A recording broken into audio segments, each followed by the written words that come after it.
Hi అండి, అందరికీ నమస్తే. Welcome to Devi mom's kitchen. So friends, ఈరోజు ఒక మంచి కుకింగ్ వీడియోతో మీ ముందుకు వచ్చానండి. ఆ వీడియో ఏంటో అనుకుంటున్నారా? అదేనండి, మన ఫేవరెట్ పలావ్, మష్రూమ్ పలావ్ అండి. ఈ మష్రూమ్ పలావ్ చేస్తే మాత్రం మా పిల్లలకి చాలా చాలా ఇష్టం అండి. చాలా ఫేవరెట్ అన్నమాట. ఎందుకంటే ఇందులోని వెజిటేబుల్స్ అన్నీ ఉంటాయండి. ఆల్ వెజిటేబుల్స్ అన్నీ మిక్స్ అయి ఉంటాయి కాబట్టి చాలా టేస్టీగా ఉంటుంది. దీని పక్కన మనం రైతా కూడా వేసుకుంటే సూపర్గా ఉంటుందండి. బ్యాచిలర్స్ అయినా సరే ఈజీగా ప్రిపేర్ చేసుకోవచ్చండి. సో మీరు కూడా ఈ మష్రూమ్ పలావ్ చేసి మీ వాళ్ళందరికీ పెట్టి వావ్ అనిపించుకోవాలా? మరి ఇంకెందుకు ఆలస్యం, వీడియోలోకి వెళ్ళి చేసేద్దాం పదండి. సో ఫ్రెండ్స్, ఇక్కడ నేను నా దగ్గర ఉన్న వెజిటేబుల్స్ చూపిస్తున్నానండి.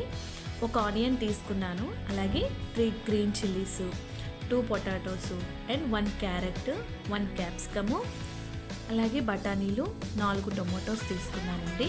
అలాగే మష్రూమ్స్ అండి, మనం కట్ చేయాలి, మిడిల్లో కట్ చేసి ఒక బౌల్లో పెట్టుకోవాలి. అలాగే సోయా చంక్స్ కూడా మనం ఒక బౌల్లో వేసుకోవాలి. వాష్ చేసుకున్న తర్వాత హాట్ వాటర్ వేసుకోవాలండి. ఈ హాట్ వాటర్కి అవి చాలా మంచిగా స్మూత్గా అయ్యి కుకింగ్ బాగుంటాయండి. సో ఇప్పుడు మనం మష్రూమ్స్ మిడిల్లో కట్ చేసాం కదండి, అందులో హాట్ వాటర్ వేసిన తర్వాత ఒక స్పూన్ కల్లుప్పు వేయాలి. అలాగే ఒక స్పూన్ పసుపు వేయాలి. అవి బాగా వాష్ చేసి అలాగే ఉంచాలి. అందులో ఏమైనా పురుగులు లాంటివి ఏమైనా ఉన్నా సరే మనకి బయటకు వచ్చేస్తాయి అన్నమాట. ఇప్పుడు నేను ఇందులోకి ఒక కొబ్బరికాయ తీసానండి. దీన్ని ముక్కలుగా కోసి మిక్సీలో వేసుకొని మనం పాలు తీసి రెడీగా పెట్టుకోవాలి. ఇప్పుడు బాస్మతి రైస్ 2 గ్లాసెస్ తీసుకున్నానండి. దాన్ని మనం ఒకసారి వాష్ చేసి ఒక గ్లాస్ వాటర్ వేసి నానబెట్టుకోవాలి.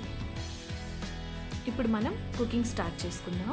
ఇప్పుడు ఒక బిర్యానీ బౌల్ పెట్టుకోవాలి మనం స్టవ్ మీద.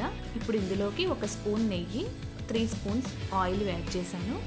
ఇందులోకి దాల్చిన చెక్క చిన్నది, లవంగాలు, షాజీరా, అలాగే బిర్యానీ ఆకు, 5 లవంగాలు, జాపత్రి, ఇలా మనం బిర్యానీ సామాన్లన్నీ వేసుకోవాలండి. వేసుకొని ఫస్ట్ మనం కలుపుకోవాలి.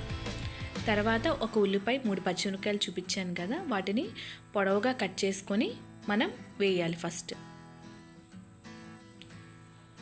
అవి వేసి బాగా కలుపుకోవాలి.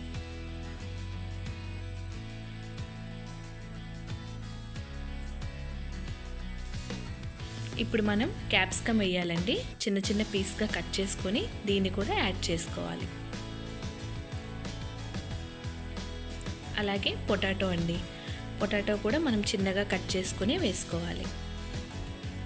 తర్వాత క్యారెట్, ఇలా 1 బై 1 ఒక్కొక్కటి చూసుకొని చిన్న చిన్న ముక్కలుగా వేసుకోవాలి. ఇప్పుడు బఠానీలు వేసుకోవాలండి. వీటిని కూడా వేసుకొని బాగా కలుపుకోవాలి.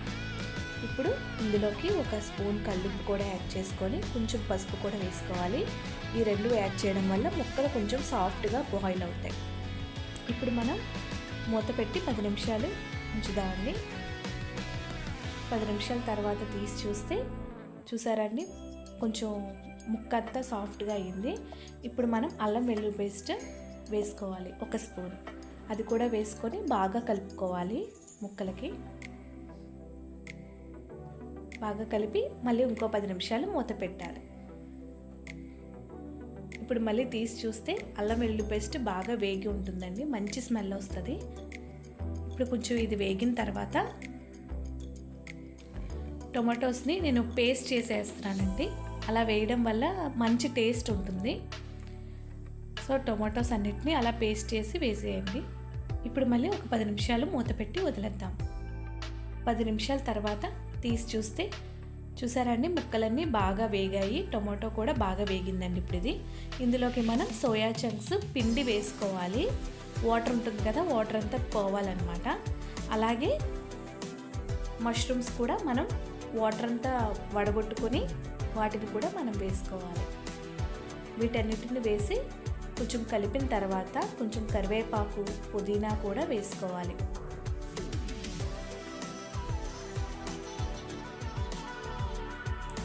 ఇప్పుడు బిర్యానీ మసాలా పౌడర్ ఉంటుంది కదండి, అది ఒక 2 స్పూన్స్ యాడ్ చేసుకోవాలి. ఇప్పుడు ధనియాల పౌడరు 1 స్పూను, జీలకర్ర పౌడరు 1 స్పూను వేసుకొని బాగా కలుపుకోవాలన్నమాట. ఈ మసాలా అంతా సోయా చంక్స్కి అన్నిటికీ పట్టేలా కలుపుకోవాలి. ఇప్పుడు ఒక స్పూన్ కారం కూడా వేస్తున్నాను. ఇవన్నీ కూడా మంచి టేస్ట్ని ఇస్తాయండి బిర్యానీకి.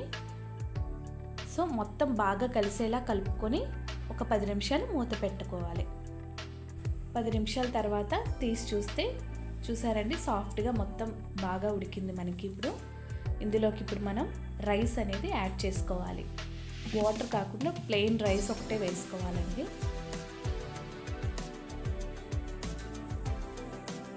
అంతా వేసి ఒక్కసారి కింద నుంచి పైకి మామూలుగా కలపండి, ఎక్కువ కలపకుండా.